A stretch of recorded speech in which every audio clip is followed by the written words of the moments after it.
14h30 à Paris. Je vous ai vendu du rêve il y a quelques instants en vous disant qu'on allait prendre de la hauteur, beaucoup de hauteur pour se rendre dans l'espace, ou plutôt sur la station spatiale internationale, l'ISS, où elle évolue depuis maintenant 3 mois. On va vous parler de Sophie Adno aujourd'hui. Vous l'apercevez à l'écran et en bonne compagnie. Sylvain Rousseau qui nous a rejoint. Bonjour Sylvain. Bonjour.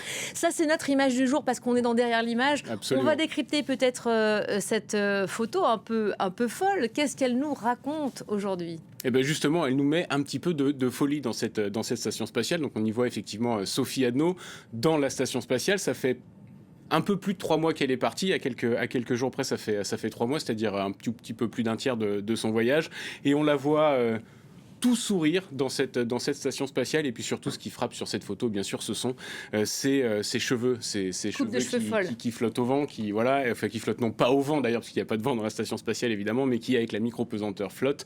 Et on voit que quelle que soit la coupe de cheveux, les cheveux flottent. C'est finalement presque un jeu dans la station spatiale. Elle joue beaucoup avec ses cheveux. Alors évidemment, par contre, quand il faut travailler, elle est très concentrée. On l'a vu sur la photo précédente, les cheveux sont attachés, mais finalement, on a l'impression que les cheveux de Sophie Adno, c'est presque le 5e membre de l'équipage, le 5e membre de Crew 12. C'est un énorme atout pour sa communication aussi, pour se faire connaître, et elle en joue énormément. Et puis ça permet aussi de faire cette petite mise au point lorsqu'elle a commencé à publier sur les réseaux sociaux ses photos justement avec ses cheveux qui volaient. Alors pas là quand ils sont attachés, mais comme on les a vus sur la première image, et bien effectivement certaines personnes s'en sont émues en disant que les cheveux de Sophie Adno risquaient de s'éparpiller dans la station spatiale, voire de la boucher. Il y en a même un qui est allé jusqu'à dire qu'elle allait réussir à faire tomber la station spatiale avec ses cheveux. Évidemment, il n'en est rien, on vous rassure, ils sont brossés 2 fois par jour, tout est ramassé. Vous êtes allé vérifier, tiens. Et elle a dû communiquer là-dessus, effectivement, à un moment pour faire taire cette rumeur. Alors, son séjour, il doit durer en tout et pour tout 8 mois. On a passé le premier tiers. Comment ça se passe là-haut ? Alors, 8 mois, il y a encore une petite incertitude sur la fin de son séjour. Elle était partie, c'était entre 8 et 9, ça sera peut-être plutôt entre 7 et 8, donc c'est 8 mois à peu près, mais quoi qu'il en soit, ça fait effectivement un peu plus d'un tiers. Alors jusqu'ici, tout va bien, hein. On l'a vu, dès qu'elle est arrivée, il y avait déjà beaucoup d'émotions dans ses premiers mots. Ce qui l'a beaucoup marqué dès qu'elle est arrivée, c'est ce qu'on appelle l'overview. L'overview, c'est lorsqu'on regarde la Terre avec de la hauteur, lorsqu'on la regarde depuis la station spatiale, depuis le vaisseau, comme on la voit là sur ces images de la station spatiale. Ça, c'est quelque chose qui l'a énormément marqué, et c'est la première chose dont elle a parlé lorsqu'elle a fait son précédent point presse 2 semaines seulement après son arrivée. Et je vous propose tout de suite d'écouter Sophie Adno justement et l'émotion qui l'a envahi à ce moment-là. Pour moi, dès la première seconde, je me suis sentie comme un poisson dans l'eau, la grande forme. Associé à ça, la première fois que j'ai vu la Terre de là-haut, c'était une euphorie, une joie intense, comme si toutes les cellules de mon corps avaient ressenti cette joie et ce bonheur en fait de voir la planète si belle de là-haut. Toutes les minutes qui sont passées à regarder la Terre sont vraiment précieuses dans le sens où elles nous emplissent de bonheur. Bon, la joie immense, ça on aura compris, d'observer la Terre, de nous regarder nous en somme. On se doute bien qu'elle ne fait pas que ça, observer la Terre. Comment s'organise son quotidien, j'imagine bien rythmé. Écoutez, on le sait, de toute façon, le quotidien d'un astronaute, c'est quelque chose, dans la station spatiale en tout cas, c'est quelque chose d'extrêmement minuté, d'extrêmement précis. Chaque tâche est calibrée, minutée. On ne plaisante pas avec le planning, hein. Il est fixé par la NASA notamment. Quand la NASA dit que c'est 8h00, c'est 8h00, il n'y a pas 10 secondes de délai, ça je peux vous le garantir. Elle-même, lorsqu'elle en parle, elle décrit une expérience extraordinaire, évidemment, hein. On l'a entendu il y a quelques jours chez nos confrères de RTL décrire ses journées bien remplies. Donc elle débute par un briefing à 7h30 le matin, avec les équipes qui sont dans les différents centres de contrôle, puisqu'il faut rappeler que dans la station spatiale, vous êtes en contact avec des Canadiens, avec des Russes également, puisqu'il y a un module russe, avec des Américains évidemment, avec des Européens. Vous avez des expériences qui viennent du monde entier, et donc il faut parler avec ces gens du monde entier qui envoient leurs expériences dans la station spatiale, des journées qui se terminent à 19h30 en général, donc 12 heures,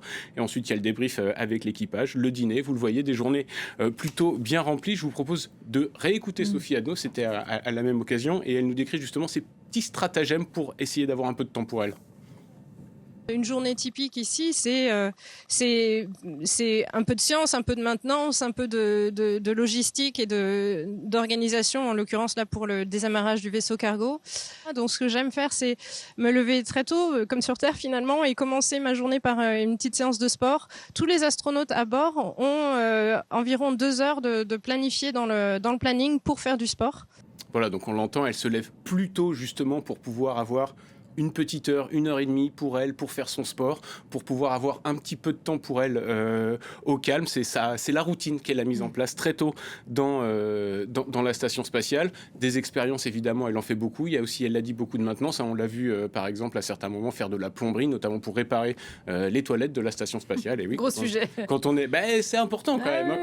Vous nous en avez fait une chronique déjà. On en a déjà parlé, effectivement. C'était à bord d'Artemis. Les problèmes de plomberie, finalement, sont légion dans l'espace. Il faudra faire attention quand on ira sur Mars. Mais voilà, on le voit en tout cas sur ces images, sur ces photos, à son sourire. Il y a une vraie bonne ambiance au sein de l'équipage, au sein de la station spatiale. C'est en tout cas ce qu'elle nous dit. Mais en même temps, c'est vrai que d'un autre côté, on n'a jamais vu un astronaute nous dire qu'il était malheureux dans la station spatiale, dire qu'il avait envie de rentrer. Ça n'arrive jamais. Ça arrive forcément à un moment, les petits coups de moins bien quand on passe aussi longtemps dans l'espace. Mais ça, en général, ils le gardent pour eux, pour leurs proches. Et évidemment, on n'en entend pas parler. Mais voilà, il paraît qu'il y a beaucoup de fou rire et beaucoup, par contre, effectivement, de concentration quand il le faut, parce que quand il faut se mettre au travail, on rigole pas. Il vaut mieux. Dans l'espace, c'est effectivement souvent l'accomplissement d'un rêve qui s'exprime et se réalise et qui passe plutôt très vite. Ça fait déjà 3 mois qu'elle est là-haut. Merci de nous en parler, parce que c'est vrai qu'on n'en a pas beaucoup entendu parler jusque-là. Oui, effectivement, on a vu de l'extérieur, on a l'impression qu'elle est très discrète finalement, Sophie Adno, lors de son séjour. C'est vrai qu'on avait été habitué à Thomas Pesquet qui occupait l'espace médiatique lorsqu'il était dans la station spatiale. On fera un peu la comparaison entre les deux un peu plus tard. Mais en fait, Sophie Adno, elle est discrète, mais sans l'être. C'est-à-dire qu'elle communique beaucoup sur les réseaux sociaux. Elle communique assez peu avec les médias. Elle communique avec les gens directement, sans passer forcément par les différents médias, comme pouvait le faire Thomas Pesquet. Elle a développé quelque chose qui est très amusant. Ça, c'est sa page Instagram. C'est sa page Instagram. Donc on voit qu'il y a beaucoup de publications, il y a des photos qu'elle prend de la station spatiale. On la voit en train de faire des expériences, parfois en temps réel, parfois en accéléré, parce qu'une expérience, ça dure longtemps. Donc si vous mettez 1 heure de Sophie Adno qui manipule, ça devient vite ennuyeux. Mais on voit en tout cas qu'elle communique.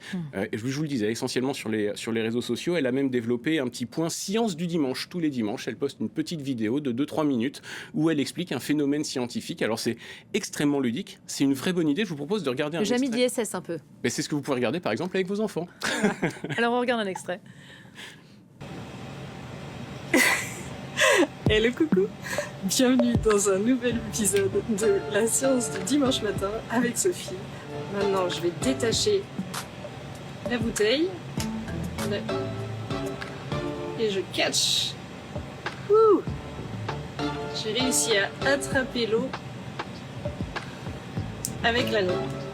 Et voilà.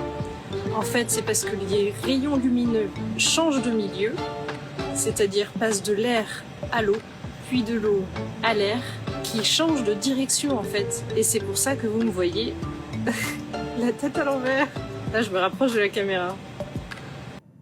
Voilà, donc vous le voyez, c'est amusant, c'est ludique, c'est accessible. On peut regarder ça avec des enfants qui s'intéressent à la science, parce que c'est vraiment surtout pour l'instant à destination de ce public-là, en tout cas, qu'elle communique pas forcément à destination des enfants, mais en tout cas, elle veut inspirer les générations futures. Et ça, évidemment, ça en fait partie. Mais c'est vrai qu'elle a une présence médiatique qui est assez faible.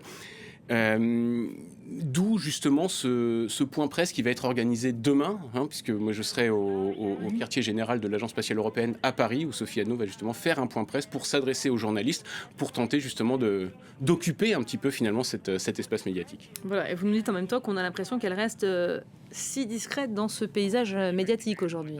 Oui, alors après, elle n'est pas non plus aidée. Il faut bien reconnaître que depuis qu'elle est partie, donc on était un petit peu avant la mi-février, mi-février à quelques jours près, on a quand même une actualité L'actualité chargée, on vous confirme. Extrêmement chargée entre l'Iran, l'Ukraine, les virus, etc.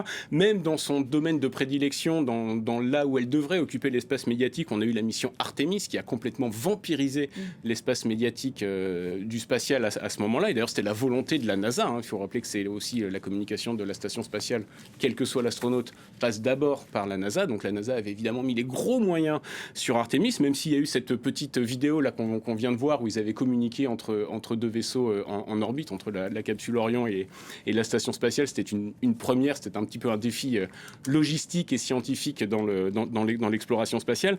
Mais c'est vrai que à part ça, l'actualité sur Terre est tellement chargée, il y a beaucoup de préoccupations. On parle beaucoup du prix de l'essence, mais il n'y a pas que ça, il y a le coût de la vie, c'est extrêmement anxiogène. Et c'est vrai qu'un astronaute dans la station spatiale peut apparaître un petit peu déconnecté par rapport à ça. Et puis, je vous le disais tout à l'heure, on va faire un petit parallèle avec ce qu'on connaissait de son prédécesseur, de Thomas Pesquet. Il y a une grande différence entre les deux, parce qu'effectivement, Thomas Pesquet, on le voyait partout, tout le temps, tous les jours, il occupait vraiment l'espace médiatique, même quand il était dans la station spatiale. Alors déjà, il faut bien comprendre que c'était son deuxième voyage. Donc c'était un petit peu, il avait un peu plus d'expérience. À la maison. Il avait un peu plus les rouages. Il avait peut-être plus la possibilité de se dégager un peu de temps pour justement cette communication. Mais il avait aussi cette capacité assez incroyable à s'immiscer dans l'actualité. C'est-à-dire que quand vous aviez un phénomène sur Terre, qui soit climatique ou même autre, quelle que soit l'actualité qu'il y avait sur Terre, Thomas Pesquet arrivait presque toujours à nous sortir une petite photo, une petite vidéo en lien avec ce sujet-là.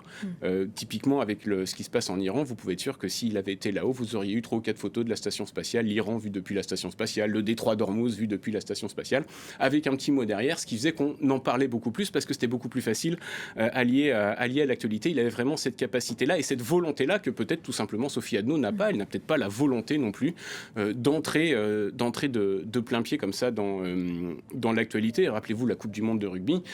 Thomas Pesquet était dans l'espace, il avait son maillot du Stade Toulousain et on le voyait jouer au rugby. Est-ce qu'on verra Sophie Adno avec le maillot de l'équipe de France de football pour la Coupe du Monde?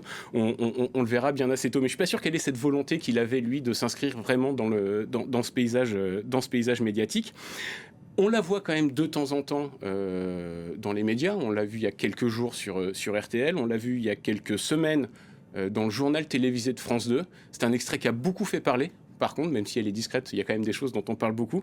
Elle a fondu en larmes, Sophie Adno, à ce moment-là. Je vous propose de voir l'extrait qu'elle en a publié justement sur ses réseaux sociaux. Je sais que les choses sont pas toujours faciles sur Terre au quotidien. Il y a parfois des difficultés. Il y a des gens qui galèrent et je voulais vous dire que depuis là-haut, je pense très fort à vous. J'ai de l'émotion d'en parler. Mais voilà. Voilà, je pense fort à vous, même quand c'est pas facile, je vous assure. La France est belle depuis là-haut. C'est magnifique. Et prenez soin de vous, prenez soin les uns des autres, c'est important. Voilà. Désolée pour la petite émotion du jour. Grosse émotion là-haut. Hein. Oui, grosse émotion. Et c'est vrai que c'est très touchant quand on la voit comme ça, quand on l'entend comme ça, avec les larmes dans la voix et dans les yeux aussi. D'ailleurs, mais d'un autre côté, ça peut paraître aussi un petit peu déconnecté par rapport à la réalité de ce qui se passe au sol. Ça fait un peu concours de Miss France. Je suis désolé pour la caricature, mais je suis pour la paix dans le monde. Enfin, on reste quand même un petit peu là-dedans. Là-dedans, je trouve que ça glisse plus que ça touche, en tout cas pour certaines personnes en tout cas. Et c'est vrai que c'est dommage parce que c'est aussi de ce genre de message dont on a besoin en ce moment, surtout en ce moment. Oui, ça c'est sûr que ça fait toujours du bien à entendre. Peut-être un mot pour finir, parce que le temps passe très vite à vous entendre et à écouter les nouvelles de Sophie Adno. 1/3 de son séjour donc de validé, de fait et de bien fait. La suite, qu'est-ce qui est prévu ? Alors, le déroulé de ces journées, ça sera toujours le même de toute façon, science, entretien et un petit peu d'observation, un petit peu de communication. Alors, je pense que justement l'objectif de ce point presse qui va être organisé demain, donc à 15h40, depuis le siège de l'Agence spatiale européenne, c'est justement de lancer peut-être une deuxième phase médiatique dans ce séjour, d'être un petit peu plus présente dans les médias. On verra aussi ce que va donner sa présence médiatique et sa communication lorsqu'elle va redescendre, parce que c'est aussi à ce moment-là qu'il y a beaucoup de choses qui vont se jouer.